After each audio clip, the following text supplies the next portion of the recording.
tere, Ao siin, olen toas ja täna on siis video meie Instagrami question ask'ist ehk siis ma vastan teie esitatud küsimustele.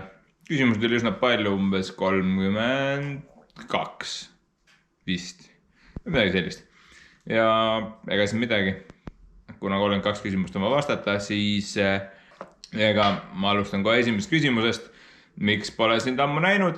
Nii et küsimus on väga hästi küsitud, et olen tegelenud täitsa oma muude asjadega, veits ka väsimust sellest hooajast, tegelikult sai sõita päris palju ja kõige lõpuks sõidud said läbi, et ma ei ole midagi suurt teinud hetkel, nii et pole nagu midagi näidata ka.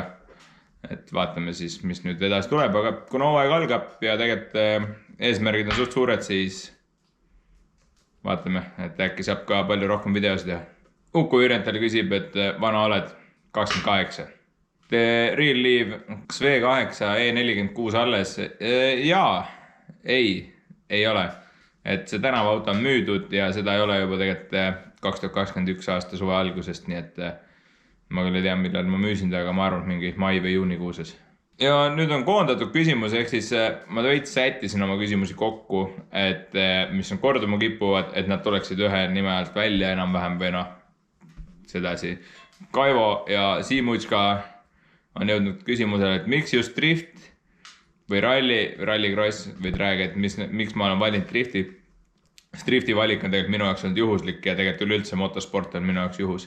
Et ma ei planeerinud seda üldse ette. Ja drift mulle räigelt meeldib, nii et sealt see vastust ka tuleb. Toni Surva küsib, et milliseid ilusaid lilli oled näinud erinevate radade ääres? Ma ei ole florist ja mul pole õrna aimugi, mis lilled meil üldse radade ääres kasvab ja kas meil üldse on mõni rada, kus on lilled, nii et sorry, Toni.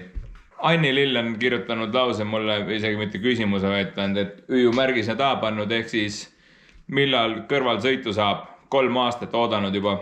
Sorry, Anni, aga ühel päeval saab. Nii et üks päev see juhtub. Juhe on küsinud, et mis autoga tahaks kõige rohkem sõita drifti. Ma ei tea, mul ei ole seda visiooni sellest, et millega ma tahaks sõita. Ütleme, et parim asi võiks olla hea auto. Ja mida see tähendab, siis see on väga lai mõiste. Rasmus on küsinud, et mis refi mõõdud on ja mis on teie enda lemmikväljed antud autol või? Mul ei ole lemmikvälgi üldse. Minust on siis väljed väga kaugelt mööda käinud, eks mul on suht suva, kas need on replikad või originaalid, et mul ei ole nendega mingit teemat. Ja refi mõõtudega on lihtne, need on meil ette antud, et millest üle minna ei või, ja aga mina olen valinud siis 265, 35, 18 on see ref, millega ma sõidan ja see on siis tagaratastes ja ees on äkki 215, 40 või 45 ja 17 oli, et ja Jan-Mark on küsinud, et mis refi rõhk kasvab võistled nii ees kui taga, siis see küsimus on sellisena, et sõltub väga rajast ja meie gripist, et refi rõhuga on siis nii, et kui on vaja grippi vähemaks saada, siis saab ju rõhku juurde, et ma sõidan tagaratastes 1,2 kuni 1,5 baari ja esiratastes on tavaliselt stabiilselt 1,8. Et siis nii palju, kui ta tõuseb soojaga, nii palju tõuseb, aga et me seda vahepeal ei säti. Indrek Int, et on autoga mingeid erilisemaid mälestusi ka. Kindlasti on, et minu jaoks on terve drift üks suur mälestus. Muidugi erilisemad hetked on 2019 aastal, kui esimest korda pro-klassi sõitma läksin, siis see oli nagu debiitsõit, ma sain esimese koha sealt ja esimest korda ka pro-võidusõidu, nii et väga hea kogemuse. Ja teine kindlasti suur asi oli Itaalias käik, et see on ka ikkagi oma ette klassina mulle endale, mulle väga meeldis. Kristo, Georg, Kaspar, Romet on kõik suutnud küsida tegelikult suht sama küsimuse. Lemmikrada, kus üleüldse sõitnud oled või mis on sul lemmikrada, siis mul lemmikrada on ikkagi Pikerniki Riia, et see on siuke kodune, samas väga kiire. Kurvid on tegelikult siuksed, mida ette ei näe, väga lahe. Kaspar Kink on küsinud, et mis on sinu unistuste driftiauto?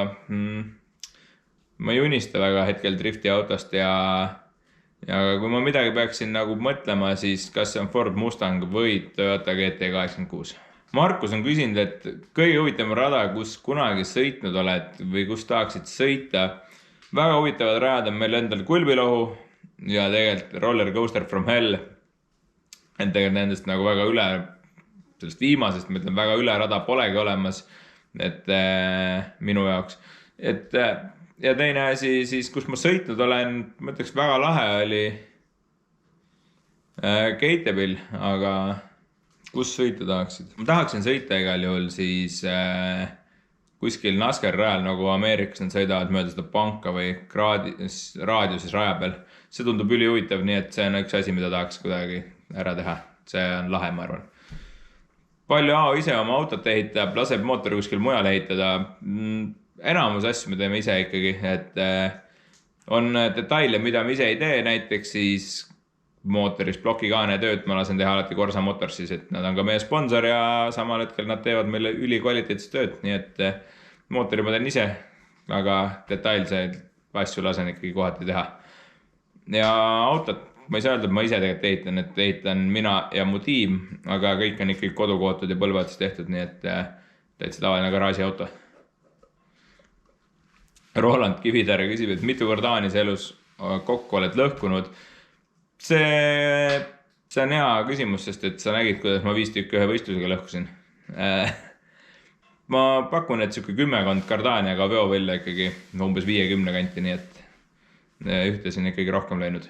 Chris Eerik, kas saate auto nii korda, et ei juhtu nii, et rajal pilpaks ei läheks?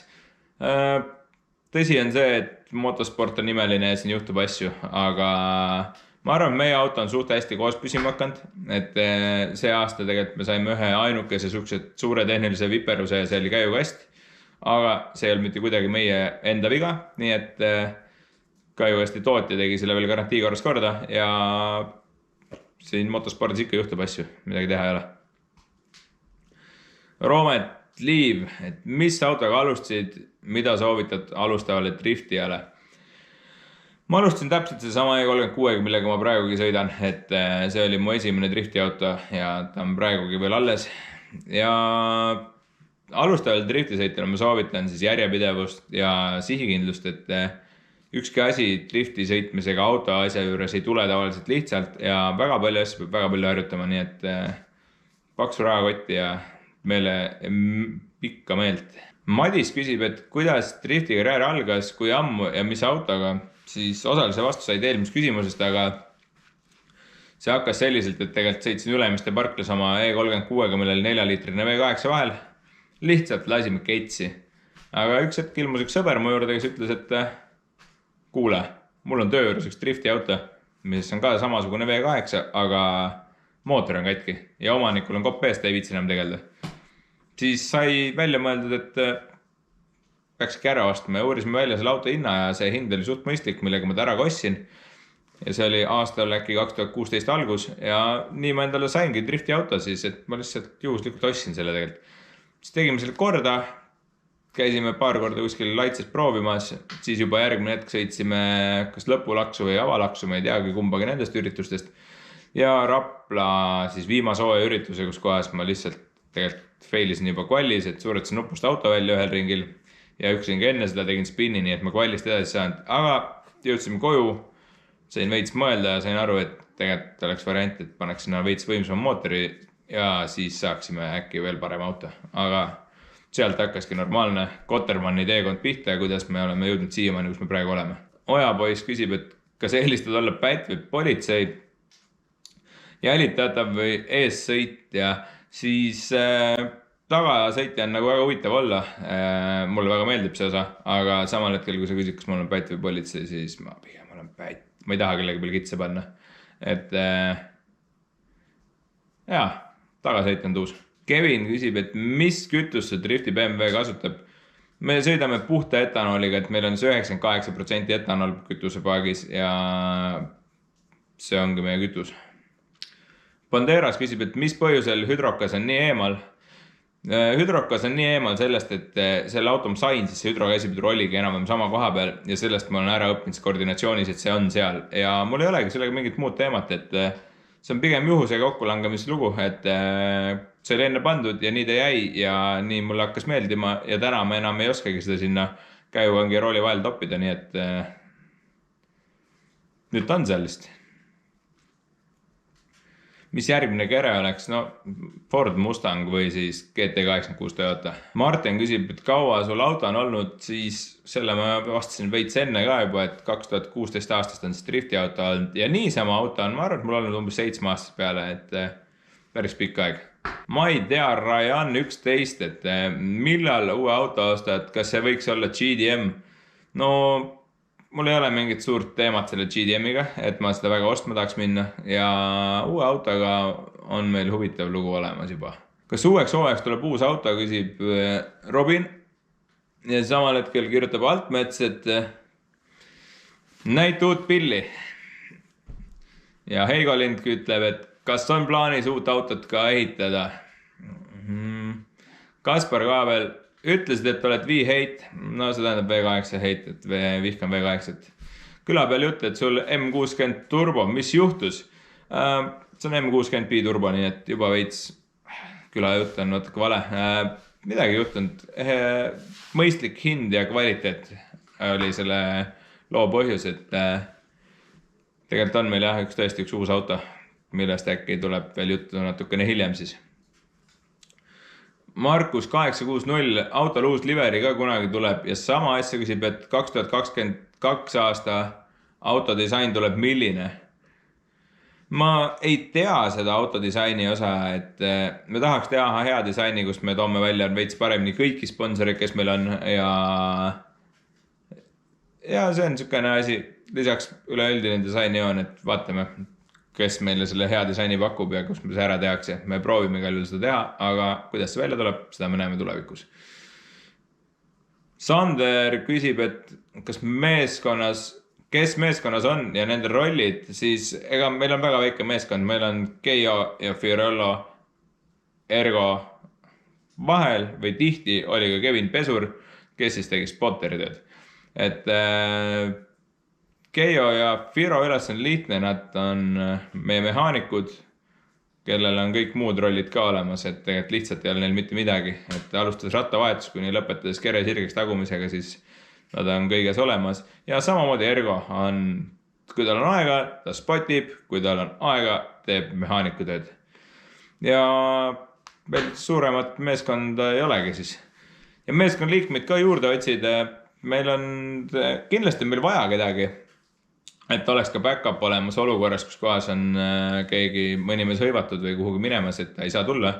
Aga meil sellist üleskutset ei ole, et otsime, aga kui sa arvad, et sa tahaksid olla meie meeskonna liige ja näed, et sa suudad sellega hakkama saada, siis miks mitte pane kiri postkasti ja ma loen läbi, kui ma ei vasta, siis see on kahjuks muu puhul tavaline ja ma proovin ühel hetkel ikkagi vastata, et ma olen väga halb mingisuguste kirjade vastaja. Christopher küsib, palju raha on auto alla investeeritud? Auto alla on läinud suht palju. Ma pakun, et see E36 on umbes 50 000 eurone minu enda jaoks. Võib-olla natuke kuhugi poole, aga umbes siukest hind on. Ja üks teine Kaspar siin küsib, et 2022 aasta plaanid, siis need on väga lihtsad. Tahaks sõita Põhja-Euroopa sarja ehk siis Nessi, Baltikumi ja Livonia ehk see Eesti enda oma. Et need on üks 3 kindlat asja, mille peaks ära sõitma ja kui meil väega võimalus on, siis võiks juurde saada mõne Drift Mastersi või mõne muu suurema etapi. Et need on ikkagi praegune eesmärk on niisugune suht lihtne, aga samas võimalik asi. Eestis uus rada Kulbilohu, kuidas meeldis ja Kulbiloo väga huvitav rada, selles mõttes, et Enterist ülesse poole enam midagi ei näe. Meie otsas on kuskil, seal on kurv, aga kui sõidad sinna poole, siis seda pole näha, et midagi aru ei saa, kõike peab sõitma tunnetuse ja mälu järgi. Aga üleüldiselt väga tuus, väga lahe rada, mulle väga meeldis. Kiirem rada kiiruse poolest, kus oled sõitnud, siis kiirem rada on mul ikkagi Keitebil Mantorbis ja või siis Leedu, ma arvan, et üks neist, aga pigem vist see Keitebil. Silver kirjutab, et Vaida tee drifti mäng, kus saab sinu autoga driftida rajal. Mul ei ole suurt asja ka arvutimängudega, aga keegi on kunagi teinud Assetto Corsasse mu auto valmis, nii et seda peaks saama kuskilt alla laadida sinna. Kus see saab, ma kahjuks ei tea, aga ma olen näinud pilte, et see on seal olemas. Joost Johan kirjutab, et mis suurim mats on olnud? Suurim mats on tegelikult vist ikkagi Kehala teepiire on see mõttes kõige valulikum olnud, et kas ta just suurim on, aga ta oli autot lõhkuv ja iseennast lõhkuv, et see on kindlasti, ma panen siia väikse kaadri sellest ka, kuidas see sinna seina läheb või teepiirdesse. Ja siuke lihtne asi see oligi, et suht suured kannatused ikkagi. Taavi küsib, palju raha autole kokku läinud, siis see küsimus on seal enne vastatud tänaseks väga palju. No Bananas Drift kirjutab, et kas Soome ka tulete sellel hooajal? Kuna NES tuleb nagunii Soome, siis NESide peaks sõitma tulema. Kui meil on väega aega ja mingi muu lahe sõit Soomes, siis miks mitte, Soome on lahe, mulle meeldis. Kuidas saab toetada? Toetada saab lihtsalt, võta muga ühendust ja leiame lahenduse, kui tahad seda kuidagi suuremalt mingit toetust või sponsorlugu luua, siis ülesanne on sama lihtne, võtta ühendust ja me leiame võimaluse, ma arvan, et kuidas seda teha saab ja mis sellest vastu saab. Kas merch on ka tulemas? Merchiga on selliselt, et see pusa on mu seljas ja juurde täna hetkel kohe ei tule, me tegeleme asjaga, millal see valmis saab, ei oska lubada, aga me proovime ikkagi anda selle välja. Kes on sponsorid, siis meie sponsorid on Neiser Group, Corsa Motors, US Parts, Balti OÜ, Auto Racing, Keila pulber värvimine, Offshore Marine Service ja Spa sanitaartehnika. Need on kõik need ettevõtted, kes on aidanud meid tegelikult väga pikalt ja tänu kellele ma üldse olen drifti alal veel endiselt sõitmas ja kindlasti proovime leida veel juurde mõned head sponsorid, aga tänasel hetkel ma ikkagi pean suure kummarduse tegema oma praegustele sponsoritele, sest ilma nendeta meil ei oleks mitte ühtegi sõitu. Sellega meie video täna ka lõpeb. Ma olen suht väsinud nüüdseks juba ka, et peabki magama minema hakkama ja ilusat vabariigi aastapäeva.